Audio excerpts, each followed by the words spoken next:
manqulat.com پڑھیے دنیا بھر کی خبریں اور معلومات دنیا کی مشہور 3 زبانوں میں، اردو، انگلش اور جرمن میگزین کے ساتھ۔ وزیر داخلہ شیخ رشید احمد سے کینیڈا کی ہائی کمشنر برائے پاکستان وینڈی کرسٹین گلمور کی ملاقات ہوئی۔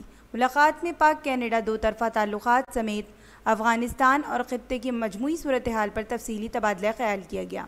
دونوں معززین نے اتفاق رائے کیا کہ افغانستان میں پائیدار امن خطے کی ترقی اور افغان شہریوں کی خوشحالی کے لیے ناگزیر ہے۔ افغان شہریوں کی انسانی بنیادوں پر امداد ضروری ہے۔ غذائی قلت پیدا ہونے کے عوامل کو ختم کرنے کی ضرورت ہے۔ پاکستان اور کینیڈا کے درمیان تعلقات انتہائی درینہ ہیں، مزید فعال بنانے کی ضرورت ہے۔ وزیر داخلہ شیخ رشید احمد نے کہا کہ پاکستان افغانستان میں امن اور سیاسی استحکام کے لیے اپنا کردار ادا کرتا رہے گا۔ افغانستان ایک خود مختار ملک ہے، اپنے فیصلے خود لینے کے لیے بااختیار ہے۔ افغانستان کی حکومت کو مشورہ دے سکتے ہیں، کسی خاص فیصلے پر مجبور نہیں کر سکتے۔ طالبان حکومت کو اس وقت فنڈز اور انسانی وسائل کی کمی کا سامنا ہے۔ مالی اور انسانی وسائل کی کمی سے حکومت چلانا طالبان کے لیے ایک بڑا چیلنج ہوگا۔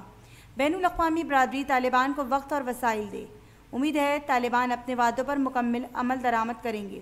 افغانستان سے انخلا میں بین الاقوامی برادری کی مدد اور معاونت جاری رکھیں گے۔ کینیڈا میں مقیم پاکستانی دونوں ملکوں کی سماجی اور معاشی ترقی میں کردار ادا کر رہے ہیں۔ کینیڈین ہائی کمشنر نے کہا کہ کینیڈین ہائی کمیشن کی درخواست پر افغان شہریوں کے انخلا پر پاکستان کے مشکور ہے۔ پاکستان کا افغانستان سے غیر ملکی اور افغان شہریوں کو نکالنے میں کردار غیر معمولی کارنامہ ہے۔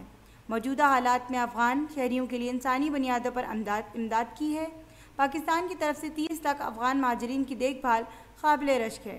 وزیر داخلہ شیخ رشید احمد کی ہائی کمشنر نے یقین دہانی کروائی کہ پاکستان کینیڈا کی درخواست پر مزید افراد کو افغانستان سے نکالنے میں معاونت فراہم کرے گا۔